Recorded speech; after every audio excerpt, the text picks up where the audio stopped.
প্রশ্ন হলো, তখন একজন জান্নাতি নারীর এরকম 72টা বেটা পেতে মন চাবে কিনা, এটা হলো প্রশ্ন। এই বিষয়টা বুঝবার জন্য আমি একটু অন্য একটা আলোচনার অবতারণা করি, যেন সহজে বিষয়টা বোঝা যায়। আল্লাহ পাক জান্নাতে প্রত্যেক জান্নাতীকে 6 নবীর 6টা বৈশিষ্ট্য দান করবেন। সাইয়্যিদুনা হযরত আদম আলা নবিয়িনা ওয়া আলাইহিস সালাতু ওয়াস সালামের মতো তুল এবং আরজ দান করবেন। আদম আলাইহিস সালামের মতো দৈর্ঘ্য প্রস্থ, অর্থাৎ সবচেয়ে সুন্দর কাঠামো আল্লাহ পাক তাকে দান করবেন। যে জান্নাতে যাবে সে ট্যাবলেট হবে না, কোনো ট্যাবলেট, জান্নাতে গিয়ে ট্যাবলেট থাকবে না, সবাই সেখানে ক্যাপসুল হয়ে যাবে। হযরত আদম আলাইহিস সালামের মতো লম্বা হবে। আদম আলাইহিস সালাম কতটুকু লম্বা ছিলেন? যে 60 জিরা। মুসনাদে আহমদের মধ্যে সাইয়্যিদুনা হযরত আবু হুরায়রা রাদিয়াল্লাহু তাআলা আনহু থেকে বর্ণিত হয়েছে, কানা তুলু আদমা 60 জিরাআন ফি 7 আযরুইন আও কামা ক্বালা আলাইহিস সালাতু ওয়াস সালাম।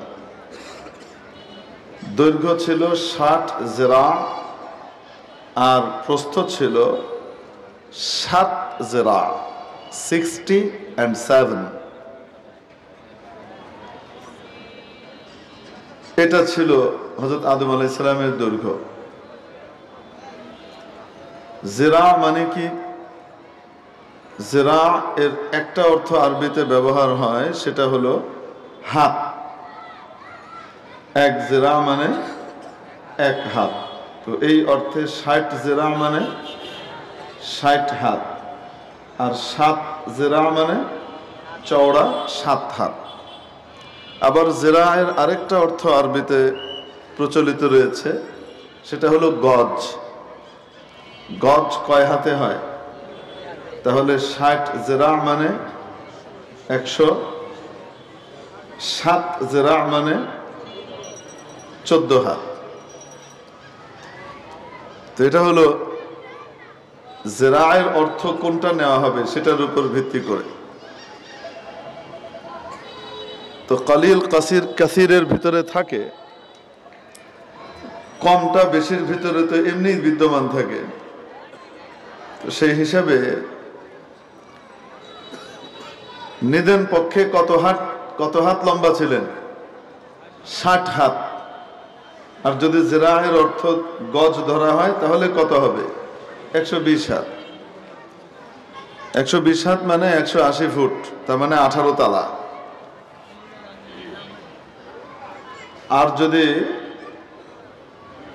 60 জিরা মানে 60 হাত ধরি, তাহলে 90 ফুট মানে 9 তালা। বেশি লম্বা ছিলেন না হযরত আদম আলাইহিস সালাম? কয় তালা লম্বা ছিলেন? 9 তালা লম্বা। 9 তালা লম্বা, 10.5 ফুট চওড়া, মানে 1 তালা চওড়া। কি সুন্দর কাঠামো ছিল! যে কাঠামোর প্রশংসা করতে গিয়ে আল্লাহ পাক বলেছেন, লাকাদ খালাকনাল ইনসানা ফি আহসানি তাকওয়িম। মানুষকে যে আমি তৈরি করেছি সবচেয়ে সুপার, সুন্দর, চমৎকার, উত্তম স্ট্রাকচার দিয়ে তৈরি করেছি। খালাকাহুল্লাহু বিয়াদিহি। হযরত আদম আলাইহিস সালামকে আল্লাহ পাক নিজ কুদরতি হাতের ছোঁয়ায় তৈরি করেছেন। তো যেটাকে আল্লাহ পাক নিজে নিখুঁতভাবে, নিপুণভাবে তৈরি করেছেন, তার কাঠামোটা কেমন হতে পারে? আমি আপনি যদি জান্নাতে কোয়ালিফাইড হতে পারি না, তো তাহলে আমাকে আপনাকে আদম আলাইহিস সালামের মতো কাঠামো দান করা হবে। দুনিয়াতে দেখবেন কিছু ইচড়ে পাকা গবেষক আছে, যারা কোরআন হাদিসের তুলনা করে তার যুক্তি দিয়ে। অর্থাৎ কোরআন হাদিসের কোনো কথা যদি তার যুক্তির সাথে মিলে তাহলে বলে ঠিক আছে, তার যুক্তির সাথে না মিললে বলবে এটা জাল, জয়ীব, মুখস্থ করা আছে, চাই সেটা বুখারী মুসলিমের হাদিস হোক, চাই ইমাম বুখারী ইমাম মুসলিমের সরাসরি কেন্দ্রীয় উস্তাদ ইমাম আহমদ ইবনে হাম্বল রহমতুল্লাহ আলাইহি নিজে সেই হাদিসখানা উপযুক্ত মনে করে নিয়ে আসেন, তারপরও তার মন মতো হয় নাই, সে বলে দিবে কি জাল। ভাই জালটা কেন হলো? কয় যে যুক্তির সাথে মিলল না। এটা কোনো কথা? যদি 60 হাত লম্বা আমরা ধরি বা 120 হাত লম্বা ধরি, আর আমরা কেন 120 হাত লম্বা না? তো কেউ বলবে যে ওটা তো আস্তে আস্তে কালের পরিক্রমায় মানুষ ছোট হয়েছে, কমেছে।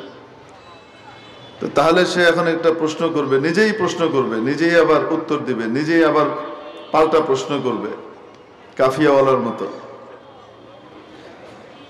মানে যে তাহরিরে ছটফট আছে না, ফাইন কিল উজিবা আনহু ফাইন কিল উজিবা আনহু, ওই আর কি কাফিয়া সরা তাহরিরে ছটফট সম্বট। তো ওরকম আর কি, সে নিজেই প্রশ্ন করছে যে মানুষ তাহলে এখন এত লম্বা না কেন? সে নিজেই উত্তর দিচ্ছে, কারণ আস্তে আস্তে মানুষের দৈর্ঘ্য কমেছে।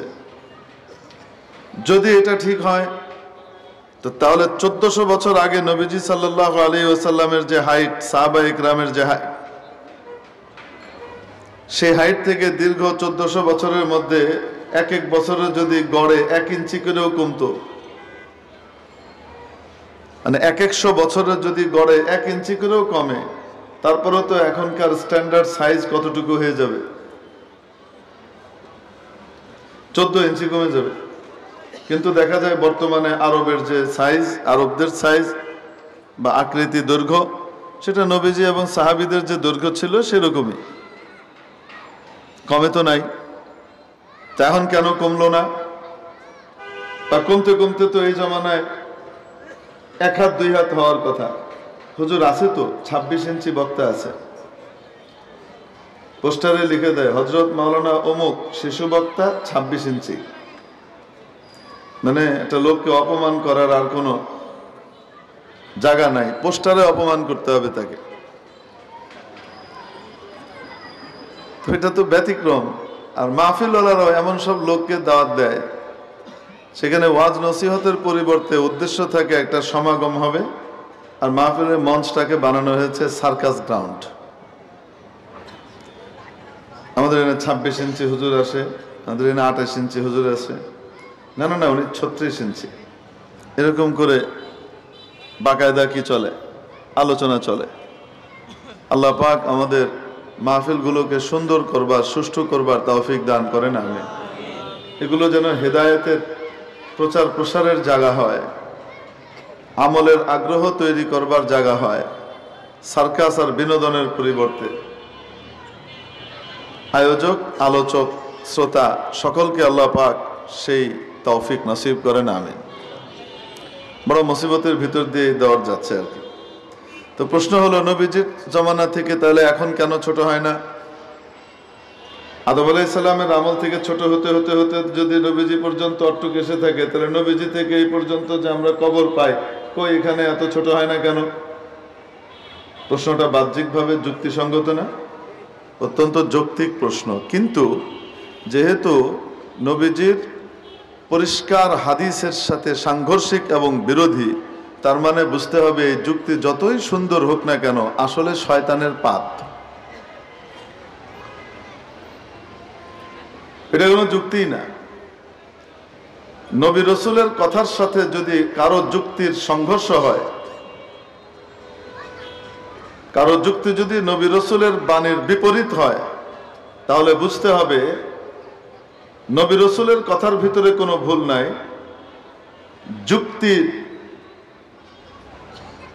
যুক্তিকে দাঁড় করাবার যে স্ট্যান্ডগুলো আছে সেগুলোর ভিতরে কোথাও মিস্টেক হচ্ছে, ভুল হচ্ছে।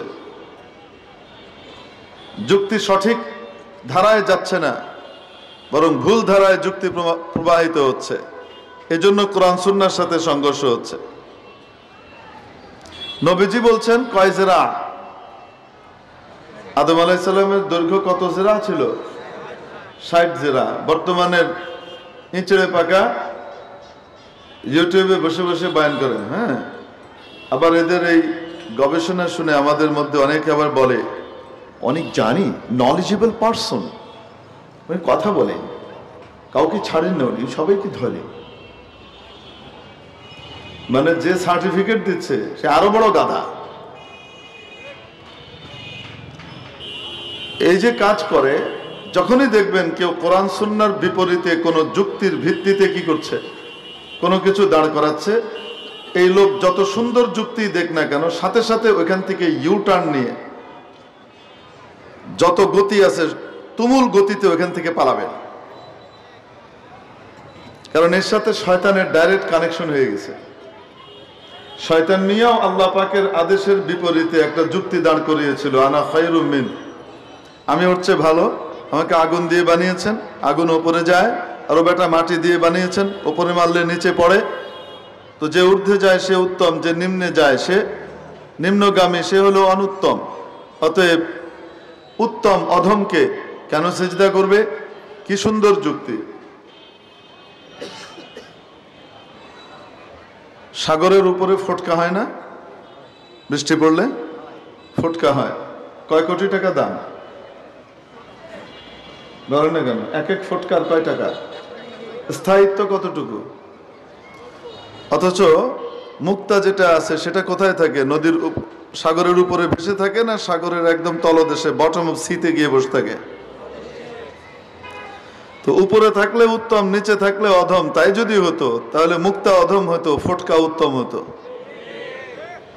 এই মানদণ্ডই ভুল। কিন্তু ইবলিসের কথায় প্রথমেই কেউ বিভ্রান্ত হয়ে যেতে পারে।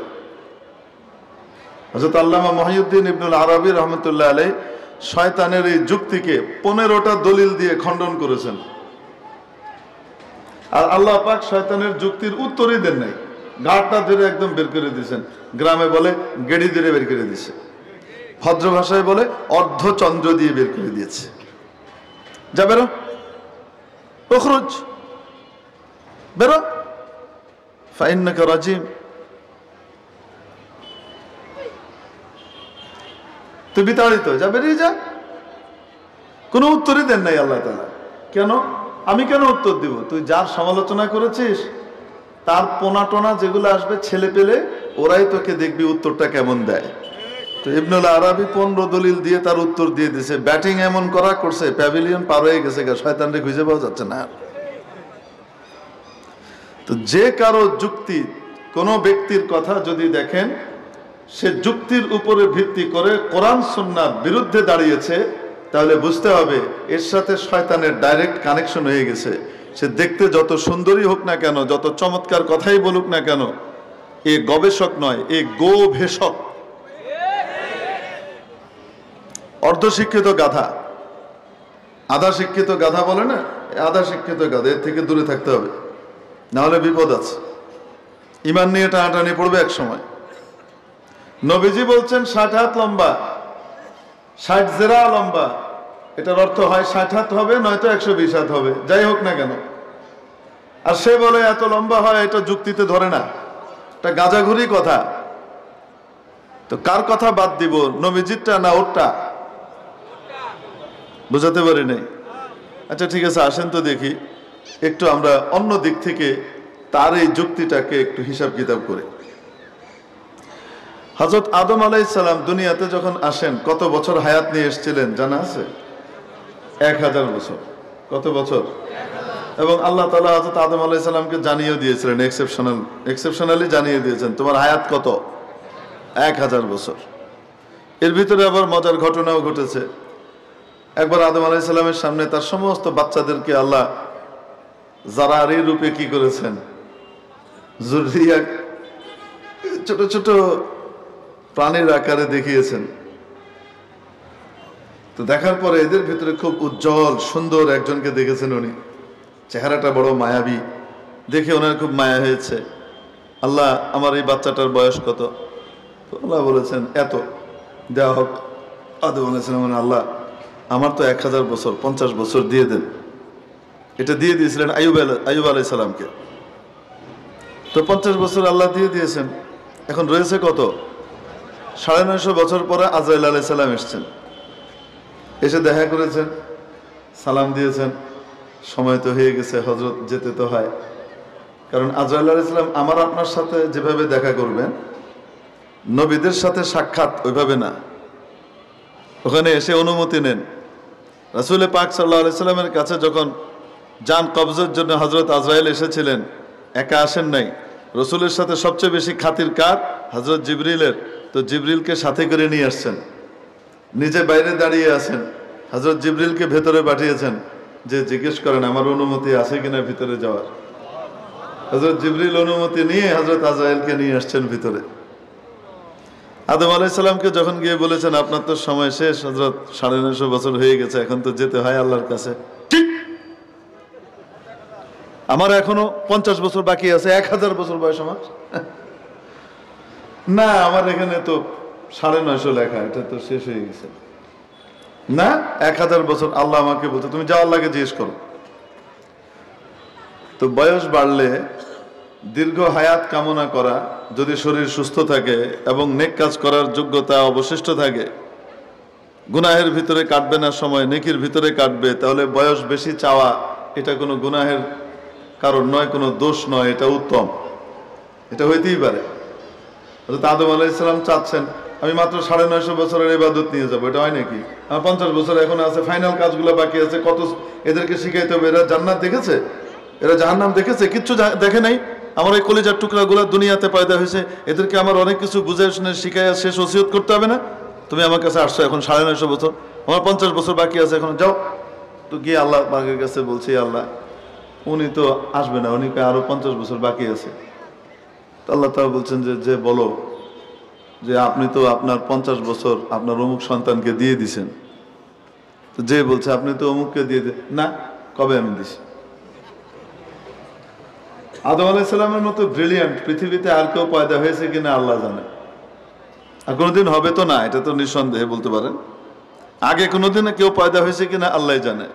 কেমন মেধাবী, যার মেধার স্বীকৃতি খোদ আল্লাহ তাআলা কোরআন শরীফের মধ্যে নিজে দিচ্ছেন। ও আল্লামা আদমাল আসমা কুল্লাহা, আদমকে আল্লাহ সকল কিছুর নাম শিখিয়ে দিলেন। বিজ্ঞানীরা বর্তমানে বলছেন শুধু জলজ প্রাণী তারা আবিষ্কার করেছেন, যারা জল নিয়ে গবেষণা করেন। তারাও এখানে আবিষ্কার করেছেন 2.5 কোটির উপরে শুধু জলজ প্রাণী। তাও এটা 7-8 বছর আগেকার গবেষণার রিপোর্ট। এখন আরো কত লাখ বের করেছে আল্লাহ জানে। তো জমিনের উপরে কতগুলো আছে বের কল্পনা করেন। এই ছোট্ট একটা ধরিত্রী, তার ভিতরে এত রকমের জিনিস, আর আল্লাহ বলছেন সমস্ত কিছুর নাম শিখিয়েছেন। তো শুধু কি দুনিয়া, দুনিয়া, সৌরজগৎ, আসমান, এই গ্যালাক্সি, ওই গ্যালাক্সি, প্রথম আসমান, দ্বিতীয় আসমান, তৃতীয় আসমান, আরো কত কিছু আছে। এই সব কিছুর নাম আল্লাহ তাআলা হযরত আদম আলাইহিস সালামকে একবার সেট আপ দিয়েছেন, একবার বলছেন, ইয়াদ করে ফেলছে, ব্যাস। এরপরে ফেরেশতাদের সামনে বলতে বলছে, বলেই যাচ্ছে পটপট পটপট পটপট বলছে এটা বাঁশ, তারপরে যে রড লাইট, তার উপরে যে একটা কি মাইক দেখতে ওরকম মাইক, আবার বহু পদের হয়, কোনোটা বক্স সিস্টেম হয়, কোনোটা আবার এরকম গোল টাইপের হয়। আবার এগুলোর ভিতরে বক্স যেগুলো হয় সেগুলো ছোট হয়, আবার বড় হয়। ছোট হলে সেগুলোকে এক নাম দেয়, বড়গুলোকে আরেক নাম দেয়। একটা পর একটা বলে যাচ্ছে না। টিকটিকি, এটার একটু বড় যেটা দেখতে একই রকম প্রায়, এই একই আদলের, ওটার নাম হলো আঞ্জিলা। ওই আঞ্জিলার ছোট আরেকটা আছে, তার নাম আবার গিরগিটি। আবার এরকম আরেকটা আছে রক্তচোষা। এই একই সাইজের আরেকটু বড় যেটা, সেটাকে আবার ধপ বলে। এর চাইতে আরেকটু বড় আছে আবার, সেটা হলো আবার গুঁইসাপ। এটা আবার সাপ খেতে পছন্দ করে। এদের জাতের ভিতরে আবার এদের জাদ্দে আমজাদ সবচাইতে বিগ বস যে, তার নাম হলো কুমির। কুমির আবার 2 প্রকার, পানিতে থাকে। এগুলো আবার কিছু মিষ্টি পানির, কোনোটা আবার তেতো পানির। তো নোনা পানির যেগুলো সেগুলোর রুচি একরকম, মিষ্টি পানির যেগুলো সেগুলোর রুচি আবার আরেক রকম। এইভাবে একটার পর একটা কি বলে যাচ্ছে, নাম বলে যাচ্ছে, বৈশিষ্ট্য বলে যাচ্ছে। মুফাসসিরিনে কেরাম লিখেছেন শুধু নাম বলেননি উনি প্রত্যেকটার গুণাগুণ, বৈশিষ্ট্য এবং কি কি উপকারিতা অপকারিতা সবগুলা বলছিলেন এক টানে, প্রত্যেকটা জিনিসের। এত বড় মেধাবী, বয়স হওয়ার পরে, বুড়া বয়সে আসার পরে ভুলে গেছে যে 50 বছর কাউরে গিফট করছিল। মনে করানোর পরে কবে দিছি আমি দিইনি। আল্লাহ তাআলা কেন এই কাহিনী আমাদেরকে ঘটালেন, দেখাইলেন, বুঝাইলেন, ও দুনিয়ার বউরা, ও দুনিয়ার ছেলেপেলেরা, তোমাদের আব্বা আম্মা যখন বয়সকালে পৌঁছবেন তখন এই একটু আগের জিনিস ভুলে যাবেন, অনেক কিছু মনে থাকবে না। অনেক কিছু মনে থাকবে, আবার অনেক কিছু মনে থাকবে না। একটু আগে বউ নিজে কাঁঠাল দিয়ে না খেয়ে সেই কাঁঠাল বা সেই আম শ্বশুর শাশুড়িকে কি করেছে, খাইয়েছে। একটু পরে হাজব্যান্ড আসছে, এসে জিজ্ঞেস করছে, আম্মা আম এনেছিলাম, খেয়েছেন? কই, আম তো দেখছি না, আম বাইরেছে। তুমি আমার আম্মাকে আম না দিয়ে বলতেছো আম খাওয়াইছি। আর মহিলা বলতেছে, তোমার আম্মা কোনোদিন চায় না আমার সাথে তোমার সম্পর্ক ভালো থাক।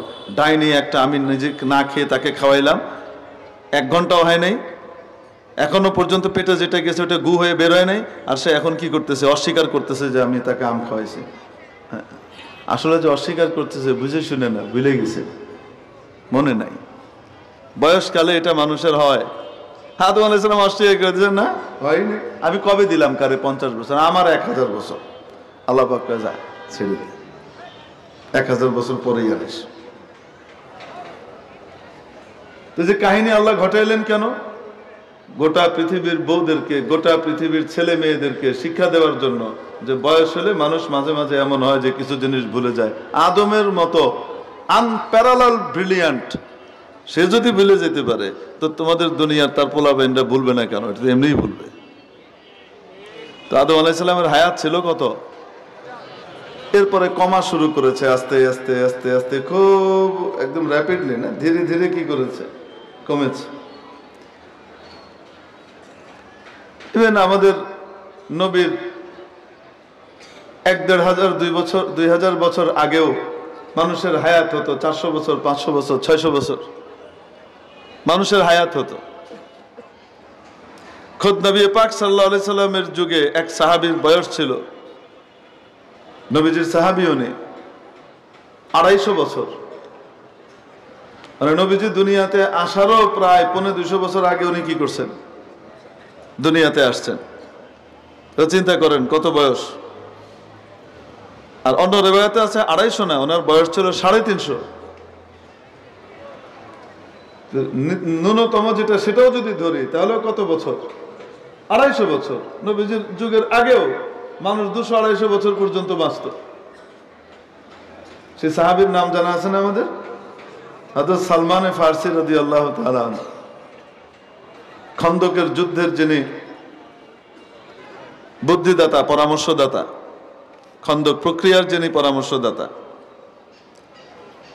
বয়স 250 বছরের বেশি ছিল। সুবহানাল্লাহ বিহামদিহি। তো নবীজির যুগের আগেও তো 250 বছর ছিল, কিন্তু নবীজিকে আল্লাহ তাবারাকা ওয়া তাআলা একটা স্ট্যান্ডার্ড বয়স দিয়ে দিয়েছেন। সেটা কি? মা বাইনা 60 ওয়া 70। রাসূলুল্লাহ সাল্লাল্লাহু আলাইহি ওয়াসাল্লাম বলেছেন, আমার উম্মতের গড় আয়ু হবে 60 থেকে 70 এর মাঝামাঝি। 60 থেকে, এটা গড় আয়ু, ওঠানামা করবে। এই 60 এর উপরে যাবে, 70 এর নিচে থাকবে। এটা একটা স্ট্যান্ডার্ড দিয়ে দেওয়া হয়েছে। নবীজির বয়স যদি 63 হয়, তো তাহলে কমতে কমতে আমাদের বয়স তো এসে 40-এ ঠেকার কথা। কিন্তু রাসূল পাক সাল্লাল্লাহু আলাইহি সাল্লামের বরকতে আল্লাহ পাক বয়স আর কমালেন না। কিয়ামত পর্যন্ত যতই হোক না কেন, যত হাজার বছরই থাকুক না কেন, এই 60-70 এর ভিতরেই থাকবে। গড় বয়স 60-70 এর ভিতরেই থাকবে, গড় আয়ু। সুবহানাল্লাহ, বাড়িতে রেখেছে সব। এটা নবীজির বরকত। আয়ুর ক্ষেত্রে যেমন আগেও অনেক বেশি ছিল, কমতে কমতে এসে নবীজির আমলে সেটা স্ট্যান্ডার্ড আয়ু দেয়া হয়েছে, এবং এইটাই কিয়ামত পর্যন্ত মানুষের জন্য গড় আয়ু নির্ধারণ করে দেয়া হয়েছে নবীজির বরকতে। আর কমানো হয় নাই। আগে যেমন ধীরে ধীরে কমেছে, নবীজির পরে আর কি করা হয়নি, কমানো হয়নি। ব্যাস, ঠিক আছে, এর ভিতরে থাকো, এটা নবীজির বরকতে। ঠিক তেমনি ভাবে আদম আলাইহিস সালামের যুগের হাইট থেকে ধীরে ধীরে হাইট কমতে কমতে কমতে কমতে এসে নবীজি সাল্লাল্লাহু আলাইহি সাল্লামের যুগ পর্যন্ত এসে এটা স্ট্যান্ডার্ড হাইট হয়েছে। এই হাইটটাকে কিয়ামত পর্যন্ত বহাল রাখা হয়েছে, প্লাস মাইনাস এই হাইটেই থাকবে, নবীজির বরকত। তো আদম আলাইহিস সালাম কয় বছর বয়স, কত হাত লম্বা ছিলেন? মিনিমাম 60 হাত। আর অন্য মত অনুযায়ী কত? অন্য অর্থ অনুযায়ী যদি জিরায়ের অর্থ গজ নেওয়া হয় তাহলে কত হবে? 120 হাত হবে। 60 হাতই ধরলাম। এবার বলেন তো দেখি, ওই যে ইঁচড়ে পাকা বুদ্ধিজীবী যে যুক্তির আলোকে প্রশ্ন তুলেছিল যে হযরত আদম আলাইহিস সালামের হাইট যদি এত বেশি হয়, তাহলে এখনকার লোকের হাইট তো কমতে কমতে আরো অনেক নিচে চলে আসার কথা। তার যুক্তি কি সঠিক না ভুল? ভুল। জান্নাতে যারা যাবে তাদের প্রত্যেককে রব্বুল আলামিন হযরত আদম আলাইহিস সালামের মতো কাঠামো, স্ট্রাকচার আর হাইট দান করবেন। লম্বা চওড়া তো খুব সুন্দর, লম্বা চওড়া খুব চমৎকার, কিন্তু যদি শরীরের রংটা কালো হয় তাহলে ভালো লাগে না। যাদেরকে আল্লাহ কালো বানিয়েছেন দিলটাকে অনেক ভালো বানান। সাধারণত কালো হইলে কি হবে? সাধারণত দিলটা কি হয়? ভালো হয়। তো কালো কি কারো নিজের হাতে সাদা কালো হওয়া, না এটা আল্লাহ বানিয়েছেন? এজন্য এখানে কোনো দুর্নাম করার কিছু নাই, কিন্তু কালোরা চায় যে ডোলে মোলে যদি একটু সাদা হওয়া যায়, চেষ্টা করে কি করে না? আমার এক মামা ছিলেন, জয়রি মামা, মরহুম, ইন্তেকাল করেছেন। উনি সবচেয়ে বেশি খুশি হতেন ওনাকে যদি কেউ সাবান গিফট করত। দিনে কয়েকবার করে গোসল করতেন, আর এলাকার যত ধুন্দুল আছে, ধুন্দুল গাছের ধুন্দুল সব ওনার জন্য বরাদ্দ ছিল। উনি ধুন্দুল নিতেন আর ওই সাবান দিয়ে যখনই যেতাম দেখতাম জয়রি মামা গোসল করতেছেন, এবং সাবান দিয়ে কি ডলা, কি হবে? ফর্সা হবে। আসলে বেচারা দিন দিন আরো কালো হতো, কারণ তার যে নতুন নতুন চামড়াগুলা গজাইতো, এগুলো ডলার কারণে আর ওইগুলো আর থাকতো না, ওগুলো সব ডেলে শেষ হয়ে যেত। তো গ্লেজ যে আসবে সেটাও আসতো না। তো মানুষ সুন্দর হওয়ার জন্য কি না করে, ফেয়ার অ্যান্ড লাভলি। নারীরা শুধু সুন্দর হবে কেন? 8 সপ্তাহেই সুন্দর, 8 সপ্তাহ পর, 8 সপ্তাহ আগে, এরকম একটা ছবি দেওয়া ছিল আগে, বুঝেন না? এখন বেটেন শুধু কেন করবে? শুধু মেয়েরা কেন সুন্দর হবে? বেটারাও প্রতিযোগিতা করছে, তারাও, তাদের জন্য আরেকটা হলো কি, ফেয়ার অ্যান্ড হ্যান্ডসাম। এটা ছেলেদের, তারা রূপবান হবে, সুন্দর হবে। তো সুন্দর হতে তো সবারই মন চায়। আমাকে একটু স্মার্ট লাগুক, আমাকে দেখতে চমৎকার লাগুক, এটা মানুষের জন্মগত স্বভাবের অংশ, এটা মানুষ চায়। কিন্তু চাইলেই কি দুনিয়াতে পাওয়া যায়? বলেন না কেন? সব পাওয়ার জায়গা কোনটা? জান্নাতে মাওলা যা দিবেন সব দিক থেকে তাকে সেরাটা দিবেন, ঠিক কিনা? কেউ যদি জান্নাতে যেতে পারে তাকে রব্বুল আলামিন হযরত ইউসুফ আলাইহিস সালামের মতো সৌন্দর্য দান করবেন। ইউসুফ আলাইহিস সালাম কেমন সুন্দর ছিলেন আপনারা জানেন। ভাইরা কুয়ায় ফেলে দিল, সেখান থেকে এক কাফেলা উদ্ধার করে নিয়ে গেল মিশরে, গোলামের বাজারে বিক্রি করে দিল। প্রধানমন্ত্রী নিজে কিনে নিলেন, আজিজে মাসর যিনি প্রধানমন্ত্রী কাম খাদ্যমন্ত্রী ছিলেন, কিনে নিলেন। কিনে নিয়ে গোলাম বাদীর ডরমিটরিতে রাখেন নাই, নিয়ে নিজের অন্দর মহলে নিয়ে গিয়ে ওয়াইফকে বলেছেন। ওয়াইফের মাঝে আর আজিজে মিসরের মাঝখানে বয়সের তারতম্য ছিল। যে কি যেন একটা নতুন বেরিয়েছে না, খেয়ে দেয় বেড়ায় আর খালি দেয় মোস্তাক, আর একটা কি তিশা, এরকম আর কি ডিফারেন্স ছিল। মোস্তাক তিশা আরো বেশি ডিফারেন্স, আরো বেশি ছিল। মাননীয় রেলমন্ত্রী বিয়ে করছিলেন সাবেক, ওইটা নিয়ে কতজনে কত কথা বললো। হ্যাঁ, এদের মসজিদ থেকে বেরোইছে দেখি ওইখানে সমালোচনা শুরু করছে, রেলমন্ত্রী এত অল্প বয়সে একটা মেয়েকে বিয়ে করেছে, এটা কোনো কথা হলো? এই সেই। তো আমি বললাম, বাবা বিয়েই তো করছে, অন্য কিছু তো করে নেই। না, বিয়ে করেছে তার ঠিক আছে, তাই বলে একটা বয়স দেখতে হবে না? মেয়েটার একটা হক আছে। নাম বললাম, আপনার নিজের বউর হক নিয়ে ফিকির করেন, আরেকবার বললে আপনারা তো চিন্তা করতে সেটা। ওই বউ যদি তারই স্বামী নিয়ে খুশি থাকে, আপনারা তো অস্থিরতা কেন? এগুলো খাজুরে আলাপের তো কোনো দরকার নেই। মসজিদ থেকে বাইরে হওয়ার পরে শয়তান আমলটা কেমনি নিবে এটার জন্য সিস্টেম করে দিয়ে দিছে। এক এক সময় এক একটা গিবত শেখায়ত করে মসজিদ থেকে বাড়িতে যাওয়ার আগেই নামাজ কালাম যা আছে সব ফালাই দিয়ে গেছে গা। এগুলো শয়তানের কাম। তো যাই হোক, আজিজে মিসর এবং তার স্ত্রীর মাঝখানে বয়সের ডিফারেন্স অনেক ছিল। জুলাইখার মাঝখানে, জুলাইখা ছিলেন মিস মিশর। মিস মিশর মানে ওই জমানায় মিশরের মেয়েরা সৌন্দর্যের জন্য বিখ্যাত ছিল, তার মানে মিস ওয়ার্ল্ড আর কি, বিশ্ব সুন্দরী টাইপের মেয়ে। আজিজে মিসরের বউ ওই বাড়িতে নিয়ে রাখছে, রেখে দিয়ে বেগম সাহেবারে বলছে, একে গোলাম মনে করো না, এ অত্যন্ত খানদানি মানুষ, কোনো ঘটনার চক্রে সে কি হয়েছে, গোলামের ভূমিকায় তাকে অবতীর্ণ হতে হয়েছে। আসলে গোলাম না, দাস না, আমাদের সন্তানের মতো পালো, ভিতরে রেখে দিয়েছে। আকরিমি মাসওয়াহ আসা আইয়ান ফায়না, তার থাকার জায়গাটা ভালো দিও, একদম অন্দর মহলে থাকে। যাই হোক, হযরত ইউসুফ আলাইহিস সালাম বড় হচ্ছেন। এরকম সুন্দর মানুষ তো পৃথিবীতে আল্লাহ পাক আর তৈরি করেন নাই, এত সুন্দর মানুষ। এখন জুলাইখা আসক্ত হয়ে গেছে। আসক্ত হওয়ার পরেও যেহেতু সম্ভ্রান্ত বংশীয়া ছিল, কিনিয়ে বিনিয়ে ইঙ্গিতে নিজের মনের কথা প্রকাশ করে, কখনো ব্রেক ফেল করে না। কিন্তু একবার ব্রেক ফেল করে ফেলল। ব্রেক ফেল করার পরে হযরত ইউসুফ আলাইহিস সালাম নিজেকে বিরত রাখলেন। মাআদাল্লাহ, আমি আল্লাহর আশ্রয় চাই, নাউজুবিল্লাহ, এটা হতে পারে না, হারাম কাজ, এটা হতে পারে না। আমি আমার মনিবের স্ত্রীর সাথে এরকম কিছু করে আমি আমার মনিবের বিশ্বাস ভঙ্গ করতে পারি না, বিশ্বাসঘাতকতা করতে পারি না। আমার আল্লাহর সাথে আমি এত ভয়ঙ্কর রকমের নাশকরি আমি করতে পারি না। আল্লাহ পাক ওনাকে বিরত রাখলেন। প্রত্যেক নবীকে আল্লাহ মাসুম বানিয়েছেন। জুলাইখা ফেল করলো, এখানে লম্বা চড়া ঘটনা আছে। তো এই ঘটনা বাইরে ফাঁস হয়ে গেল যে প্রধানমন্ত্রীর বউ, আজিজে মিসরের বউ গোলামের সাথে পরকিয়া করতে গিয়েছে। ছিচি ছিচি ছি, পরকিয়াই যদি করবি ওরকম কোনো মন্ত্রীর সাথে করতি বা বাদশার সাথে করতি, কার সাথে? গোলামের সাথে।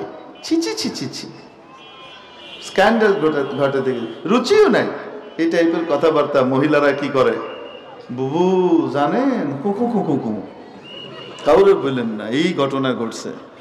এরা এই আলাপ করে।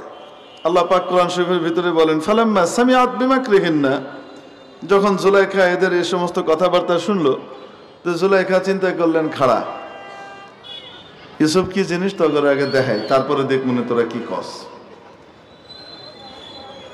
তো জুলাইখা এদেরকে দাওয়াত দিলেন। এরকম এই যে দুটো বাঁশ আছে না দুই পাশে, এই যে এই মাঝখানে মঞ্চ বরাবর, মনে করেন এই ওই মাথা থেকে এই মাথা পর্যন্ত তাদের ডাইনিং হল, মেহমানখানা, আর দুই পাশে গদি টদি দিয়ে রাখা হয়েছে, হেলান দেওয়ার চমৎকার জায়গা, সামনে দস্তরখান দেওয়া হয়েছে, মাঝখানে ফাঁকা, খাবার সার্ভ করবার জন্য সার্ভাররা যাবে আসবে। ওই মহিলাদেরকে দুই পাশে বসিয়েছে। ওই যুগের একটা অ্যারিস্টোক্রেসি ছিল, বলবো নাকি? একটা অ্যারিস্টোক্রেসি ছিল। সেটা হলো এই যে, যেমন ইদানিং আপনি যদি খুব ভালো দাওয়াত করেন, তো তখন আপনি কি জগ থেকে ঢেলে ঢেলে পানি দেন, নাকি প্রত্যেককে মিনারেল ওয়াটারের একটা আলাদা কি দেন, বোতল দেন, এবং প্রত্যেকে যার যারটা ওটা খুলে দেন না বন্ধ থাকে?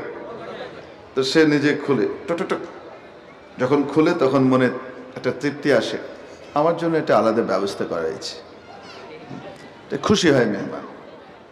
তো ওই যুগের অ্যারিস্টোক্রেসি ছিল, সালাতে যে লেবু খাবে ওই লেবুটা কেটে দিলে এটা অভদ্রতা।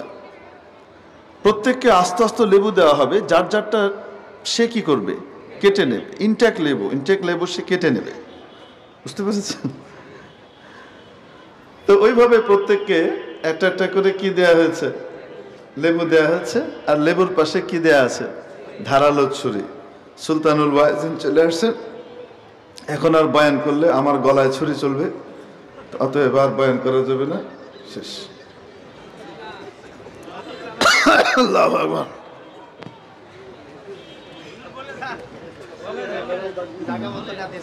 আচ্ছা ঠিক আছে, শেষ করে দিচ্ছে। এখন জুলাইখা করেছে কি, প্রত্যেকের সামনে কি দিয়েছে, লেবু এবং কি ছুরি। চেয়ার আর নাই রে ভাই।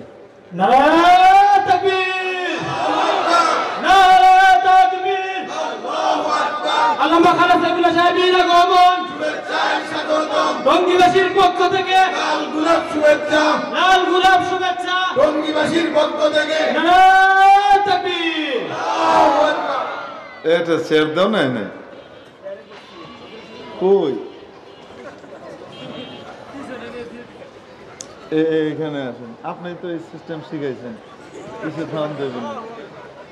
দেখেন কি নুরানি চেহারা না, এরকম একটা চেহারা দেখার সাথে সাথে খারাপ মন ভালো হয়ে যায়, বিষাদগ্রস্ত মনের ভিতরে আনন্দের হিল্লোল বয়ে যায়, তাই না? আচ্ছা ঠিক আছে। সে ঢেলে দিব না এবার। তো এখন কি হলো, তো প্রত্যেকের হাতে কি দেয়া হয়েছে, ছুরি লেবু দেওয়া হয়েছে। আবার তখনকার আরেকটা ভদ্রতা আভিজাত্য এটা ছিল যে খাবার দিলে কপা কপ খাওয়া শুরু করে দিবে তা না। তখনকার নিয়ম ছিল আবার যে হোস্ট, যিনি আয়োজক মেজবান, তিনি সকলকে বলবেন আসেন শুরু করি। তখন সবাই একসাথে কি করবে, খাওয়া শুরু করবে। ওদিকে ইউসুফ আলাইহিস সালামকে জুলাইখা আগে থেকে বলে রেখেছেন ওই পাশে একটা দরজা, এই পাশে একটা দরজা, এলো লম্বা হল, এই পাশে দাঁড় করিয়ে বলে রেখেছেন, ইউসুফ আমি পচা কথা জীবনে একবার বললাম, তুমি সেটা রাখলা না, ঠিক আছে, তো ভালো কথা যেটা বলি সেটা তো রাখবা। জি আম্মা জান, অবশ্যই রাখবা। আবার তুমি আমাকে আম্মা জান বলো, শুধু শেষেরটা বলবা। যাই হোক, এখন না না ঠিক আছে আম্মা জান, ভালো কথা তো রাখবা। জি, তো তুমি এখানে দাঁড়িয়ে থাকবা, আমি যখন তোমার নাম ধরে ডাকবো তুমি এই দরজা দিয়ে ঢুকে হেঁটে ওই পাশ দিয়ে কি করে যাবা, বেরিয়ে চলে যাবে, এটা তোমার কাজ। ওই জমানায় তো পর্দার বিধান নাজিল হয় নাই, ওই জন্য মেয়ে মানুষের সামনে যাওয়া দেখা এটা কোনো অপরাধও ছিল না। তো এখন সবাই যখন লেবু কাটা শুরু করেছে, ঠিক ওই সময় মায়াগো বুদ্ধি যে কি জবরদস্ত আপনি দেখেন। এই জন্য বউদের সাথে কোনো সময় তেড়িবেড়ি করবেন না। বউদেরকে আল্লাহ পাক দিছেন আদর করার জন্য, ঘাড়েও চড়াবেন না, কিন্তু আদর করার জন্য আল্লাহ দিছেন, মারধর করার জন্য না। বেশি ব্যাটাগিরি দেখাইবেন, সময় মতো এমন আছাড় দিব কোমর সোজা করে খাড়াইতে পারবেন না। আল্লাহ পাক এদেরকে অদ্ভুত টাইপের বুদ্ধি দিয়ে রাখেন। জুলাইখা কি প্ল্যান করছে আপনি চিন্তা করে দেখেন। এটা মায়া হে ডাক দিছে ইউসুফ, দেওয়ার সাথে সাথে হযরত ইউসুফ আলাইহিস সালাম গেট দিয়ে ঢুকেছেন। ঢোকার সাথে সাথে এতক্ষণ তো এরা জীবনে ইউসুফকে দেখে নাই, শুধু ইউসুফের নাম শুনছে ইউসুফ সুন্দর, না জানি কি এর কিরি কি ইউসুফ আইছে। আচ্ছা, এদিকে কিন্তু কি চলতেছে, লেবু মাত্র কাটা শুরু হয়েছে, ঠিক ওই সময় ডাকটা দিছে। তো সবাই যেমনি ভিতরে ঢুকেছে এরা সব ইউসুফ আলাইহিস সালামকে দেখেছে। ইউসুফ আলাইহিস সালামের দিকে তাকিয়ে থাকতে থাকতে থাকতে থাকতে ইউসুফ আলাইহিস সালাম তো বেরোয় চলে গেছেন, ওদিকে ওদের ছুরি কিন্তু চলতেছে। ছুরি চলতে চলতে আল্লাহ বলেন কত্তানা আইদিয়াহুন্না, কতানা বলেন নাই, বাবে তাফসীরের খাচ্চতের ভিতরে স্পেশাল জিনিস আছে। কত্তানা আইদিয়াহুন্না, কেটে ফালি ফালি করে ফেলছে তাদের হাত, এখনো খবর নাই। ইউসুফ আলাইহিস সালাম বেরোয় চলে গেছেন। জুলাইখাকে জিজ্ঞেস করে কি কেমন দেখলা? ওয়াও স্ট্রেঞ্জ, হাশা লিল্লাহ মা হাযা বাশারা, এ কোনো মানুষ হতে পারে না। ইন হাযা ইল্লা মালাকুন কারীম, এ তো নিশ্চিত এক সাক্ষাৎ ফেরেশতা, জমিনের কোনো মানুষ হতে পারে না, আসমানি ফেরেশতা ছাড়া এত সুন্দর কেউ হতে পারে না। এখনো যে হাত কেটে ফেলছে খবর নাই, প্রশংসা করতেছে। এরপরে জুলাইখা কয় কি ব্যাপার তোমাদের হাত লাল কেন, কি হয়েছে? এতক্ষণে হুঁশ হয়েছে। শেষ এবার জুলাইখা কয় হাযা আল্লাযী লুমতুনি ফি, আমাকে যার ব্যাপারে এত কথা কইছো এই হলো সেই ইউসুফ, একদিন দেহে হাত কেটে মিটে শেষ। আর এই বোম নিয়ে আমি এক বাসার ভিতরে থাকি বছরের পর বছর, কোনোদিন ব্রেক ফেল করলাম না, একদিন একটু ব্রেক ফেল করছি আর আমার সমালোচনা করো না। এবার বুঝতে পারেন ইউসুফ আলাইহিস সালাম কেমন সুন্দর ছিলেন। যদি জান্নাতে যাইতে পারি ইউসুফ আলাইহিস সালামের মতো সৌন্দর্য আল্লাহ দান করবেন। কয় নবীর গেল, চেহারাও সুন্দর, রঙও সুন্দর, কাঠামো সুন্দর, সবই সুন্দর। প্রেমাস্পদকে একটু গান গজল শোনাইতে মনে চায়, কিন্তু গলার এমন বিতিকিচ্ছিরি অবস্থা, ফাটা বাস, একবার সাউন্ড অন করার সাথে সাথে এলাকার সমস্ত কুকুরগুলো সুইসাইড করার জন্য লাফ দেয় পুকুরে। এ কি বিশ্রী আওয়াজ। তো এই জন্য স্বরটাও সুন্দর হোক, এটা চায় কি সব, চায় কি চায় না? রব্বুল আলামিন গোটা মানব জাতির ভিতরে অসাধারণ সৌন্দর্য দিয়েছিলেন, স্বরের সৌন্দর্য। সাইয়্যিদুনা হযরত দাউদ আলাইহিস সালামকে, দাউদ আলাইহিস সালামের সুর লহরী এত অদ্ভুত ছিল, এত সুন্দর কণ্ঠ ছিল। যখন আল্লাহর কিতাব জবুর তিলাওয়াত করতেন তেলাওয়াত শুনবার জন্য আকাশের পাখি ওড়া বাদ দিয়ে চুপ করে সামনে এসে বসে তেলাওয়াত শুনতে থাকতো। যদি নদীর পাড়ে সাগরের পাড়ে তেলাওয়াত করতেন, সাগরের মাছগুলো সব মুখ ভাসিয়ে এসে তন্ময় হয়ে শুনতে থাকতো। হযরত দাউদ zabur পড়তে পড়তে যখন এভাবে মাওলায়ে পাকের ভালোবাসার মহব্বতে দুলতে থাকতেন, তার শরীরের দুলনের সাথে সাথে আশপাশের পাহাড় পর্বতগুলো এভাবে দুলতে থাকতো। আল্লাহ বলেন, আমি পাহাড়গুলোকে এবং পাখিদেরকে তার অনুগত করে দিয়েছিলাম, তার মতো করে তারা চলত। এত সুন্দর সুর, এই সুর আল্লাহ পাক আমাকে আপনাকে জান্নাতে দান করবেন। এই বেটা সুবহানাল্লাহ কয় না, হে ওদিকে আগ করে চাইছিস, তুই কই আসোস?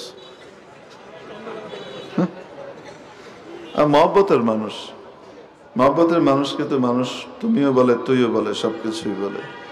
এই জন্য বাপ মা ছেলে মেয়েকে কি বলে? তুই বলে। বেশি মহব্বত যখন করে তখন তুই কয়, আর যখন একটু দূরত্ব তৈরি হয়ে যায় তখন বলে, হ্যাঁ তুমি এসেছো না, আচ্ছা এসেছো, বসো। আর যখন খেপে যায় তখন বলে, আসেন আসেন আসেন, ভিতরে আসেন। বুঝেন নাই মনে হয়? এই আপনি, তুমি, তুই, এই সবগুলোর ভিতরে ক্ষেত্র বিশেষে ভালোবাসা এবং মহব্বতের তারতম্য হয়ে যায়, ঠিক কিনা? সাথে বুঝতে হবে। যাই হোক, এখন হযরত দাউদ আলাইহিস সালামের মতো কি দিবেন? কণ্ঠ দান করবেন। আর কি দিবেন? সবই সুন্দর, সব ঠিক আছে। বুড়া হয়ে গেলে কি হবে? হাজার হাজার কোটি কোটি বছর জান্নাতে থাকবো, বুড়া হয়ে গেলে তো জীবনই শেষ। 33 বছরের যৌবন দান করবেন। হযরত ঈসা আলাইহিস সালামের মতো যৌবন দান করবেন, কোনোদিন বুড়া হবে না। কয় নবীর গেল? সুলাইমান আলাইহিস সালামের মতো বাদশাহী দান করবেন। আল্লাহু আকবার। সুলাইমান আলাইহিস বাদশাহী বলার মতো সময় এখন নাই। সবচেয়ে বড় জিনিস হলো মানুষের সব কিছু আছে, আচার ব্যবহার আখলাক যদি খারাপ হয় তাহলে তাকে মানুষ মানুষ বলে না, অমানুষ বলে, ঠিক কিনা? মানুষের আসল ব্যাপার হলো তার আদব কায়দা, আদব লেহাজ, আচার ব্যবহার, আখলাক, মন মানসিকতা, রুচিবোধ, ঠিক কিনা? নবীজি মুহাম্মদুর রাসূলুল্লাহ সাল্লাল্লাহু আলাইহি ওয়াসাল্লামের মতো আখলাক দান করবেন, নবীজির মতো রুচি দান করবেন। সেই রুচি কি সাধারণ রুচি না অত্যন্ত উন্নত রুচি? এর চেয়ে উপরে আর রুচি থাকে না, ঠিক কিনা?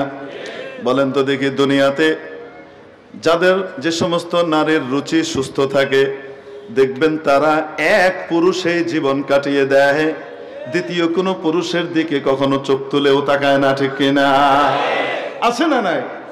নারীর নেচার, সুস্থ রুচির মেয়ের ভিতরে আল্লাহ পাক এই স্বভাব দিয়ে রেখেছেন, সে এক পুরুষেই সন্তুষ্ট থাকে, সে 12 ভাতারি হয় না, ঠিক কি ঠিক না? অতএব বলেন দেখি, কোন নারী যখন জান্নাতে যাবে, জান্নাতে যাওয়ার পরে দুনিয়াতে তার যে রুচি ছিল সেটাই থাকবে না, রং রূপ এবং অন্যান্য কিছুর মতো, সব কিছুর মতো তার রুচিটাও শ্রেষ্ঠ হয়ে যাবে, ঠিক কিনা?